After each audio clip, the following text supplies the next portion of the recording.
Hi, this is your story. And so the questions that we've got are the standard questions. So they are, what did they think when they first met me? What do they think when we went into separation? What did they think when we got back in contact? What do they think now? What do they want for our future? What do they want me to know? What do they want me to do? What does the universe want for me to know? And what was at the bottom of the deck, which was the Yang, which was the first card in the beginning. And then I'm going to pull you a golden path guidance as well. And so what I love about this is, what do they first think when they first met? And this is about, if you look at this, it's for number 34, which is also 7, which is the soul path. And so this is why it's so lovely, because the card is about leg, the leg up, and also how, the baby bear is getting onto the mum bear. Because these, what's so lovely about this is this sense of, nurturing, which is exactly what these relationships do. Because again, it's that sense of, you found something that is so familiar that it feels like home. And just even thinking about climbing onto a lovely cuddly bear's back is just, again, such a gorgeous way of thinking about these relationships. So, relationships that are healthy thrive on interdependence, and it's important to recognize that you need others as much as they need you. You must allow people to support you, just as you are there for them.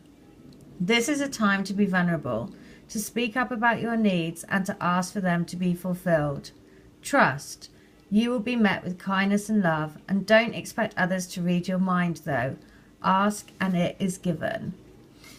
So for me, this sense of how he felt was very much like a bit like coming home, and that it was comfy and that it was reassuring, but also challenged him, because obviously in order to do that, you have to be able to speak up, and clearly that was, an issue for him and for lots of the men, because becoming open with their emotions is not an easy thing. So when you went into separation, what did he think? And this is really good guidance for everyone, because at the times when you go into separation, of course, what happens is it sends you into shock, basically, because it's so terrifying for a start. But then it's all about learning how to be grounded, and also how to just be, even the thought of chopping wood, it's so melodic, it's so kind of like, you just have to, it's a process, right? And so that's what obviously he's been through on this process, and you too. When I say he, I mean your joint energies, because of course you're one soul in 2 bodies. So nothing is as important right now as just doing what you need to do day to day. Let your heart remember that not everything has to be hard-won, passionate, or even obviously meaningful. Relationships and friendships go through lulls when the everyday tasks are at the center of awareness. That is perfect now. Hold hands, wash dishes, make a fire, read a book, share a meal, say nothing, stare into space, pick up socks, tell a dumb joke, and leave space to breathe. The work of your relationship right now is very simple. Just to be present. Funny how it takes work to just be, and all is well, really. So much of the journey, right, is to realize that all is well, and always, and actually everything is within. So doing things like chopping wood, this again symbolizes to me that process is like a meditative process. And so that process of going within is what's happened during that phase of separation. So what did they think when we got back into contact again? And this is about, basically, I always see this as well. I always note that it's number 33, which is the doorway to romance. But it is about being shaken up a little bit, which isn't surprising. So hang on, 33.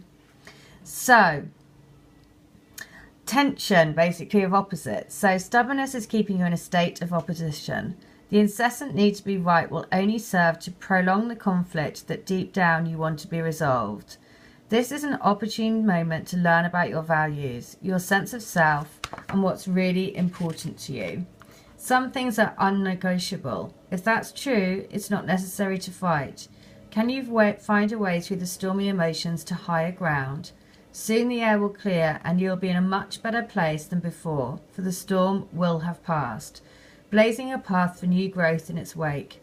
Things can become electric and enlightened, always better than before, if you use this time constructively. So this is, like I say, it's about, you know, what happened. It shook them up again, you know, shook them, like, you know, it brings everything to the surface. So what are they thinking now? And this is lovely because it is the beloved card. It is the number 22, which is so beautiful. So it is, you are moving toward a deepening intimacy and a unique and sacred partnership.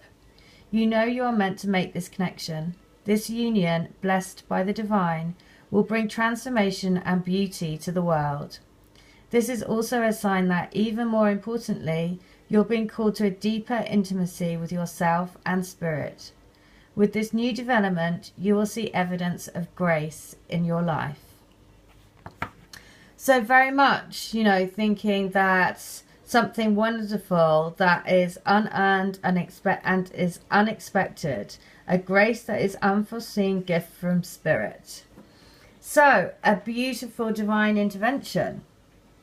What do they want for our future? Well, they basically want to finish the symphony because there is unfinished business. And so, you know, but there is advice here, because in order to finish your symphony, you need to let go of anything that was causing you to basically hold on to things from the past. You need to let go. So in essence of moving into a new cycle of your relationship. So when I read this, it's more about closing one cycle and opening up to another. So moving on is difficult when love lingers and things are left unsaid and you haven't had the opportunity for closure in your relationship and in your heart. You can still feel bound up in relationships when closure is denied you, and it's important to achieve this for yourself. Write that letter, make that call, or have that conversation